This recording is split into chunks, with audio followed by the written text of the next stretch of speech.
পায়েল সোম কিচেনে আপনাদের সকলকেই স্বাগত। আজকে আমি আপনাদের সাথে শেয়ার করব কিভাবে পোস্তর বড়া তৈরি করবেন।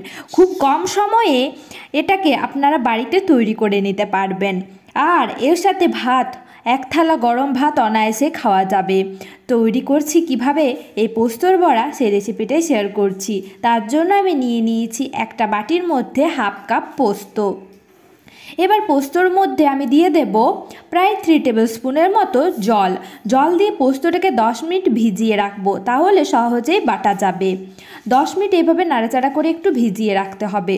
10 মিনিট পর তাহলে ফিরে আসছি।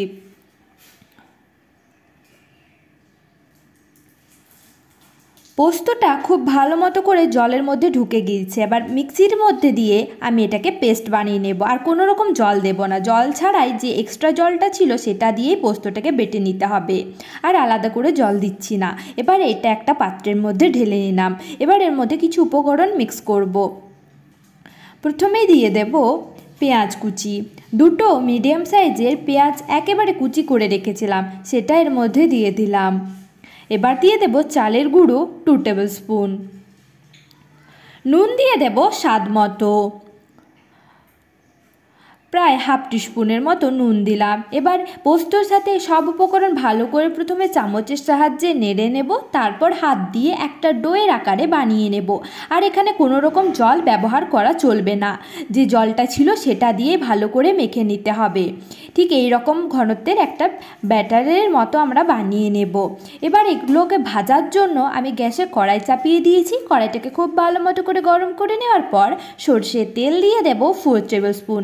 তেলটাকে খুব ভালো মতো করে গরম করে কড়াইয়ের চারিদিকে লাগিয়ে নেব।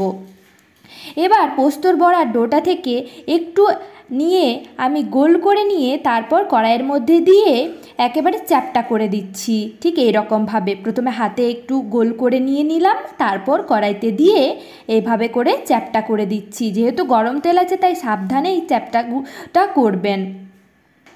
এভাবে করে সব কটা বড়াগুলো আমি বসিয়ে দিচ্ছি। হাতে নিয়ে তারপর একটু চ্যাপ্টা করে দিচ্ছি, তাহলে একটু পাতলা হবে, ভাজতে সুবিধা হবে। খুব মোটা হয়ে গেলে বড়াগুলো ভাজতে ভেতরটা ভাজা যাবে না, বাইরেটা কালার চলে আসবে। তাই একটু পাতলা করে ভেজে নিতে হবে। একটা পিঠ ভাজা হয়ে গেলে অপর পিঠটাকে খুব সাবধানে উল্টে দিতে হবে, না হলে বড়াগুলো ভেঙে যেতে পারে। তাই কম কম করে ভাজবেন, বাকি বড়াগুলো পরের ব্যাচে ভাজবেন।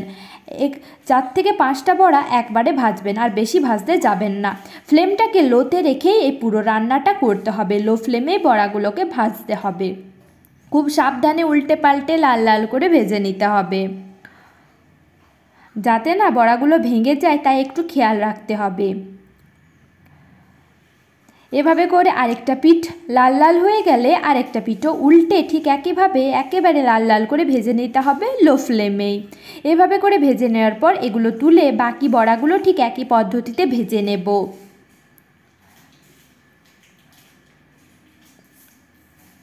ঠিক এরকমভাবে আপনারাও বাড়িতে তৈরি করে দেখবেন, আর খেতে কেমন হয়েছে সেটা আমাকে কমেন্ট বক্সে অবশ্যই জানাতে ভুলবেন না। বড়াগুলো ভাজা হয়ে গেলে তুলে নেব, বাকি বড়াগুলো ঠিক একইভাবে ভেজে নেব। দেখুন তাহলে তৈরি হয়ে গেল খুব সহজেই পোস্তর বড়া। ভিডিওটি ভালো হয়ে থাকলে অবশ্যই লাইক, শেয়ার, কমেন্ট করতে ভুলবেন না। আর আমার চ্যানেলে নতুন হয়ে থাকলে অবশ্যই আমার চ্যানেলটি সাবস্ক্রাইব করে পাশে থাকা বেল আইকন প্রেস করতে একদমই ভুলবেন না। ধন্যবাদ।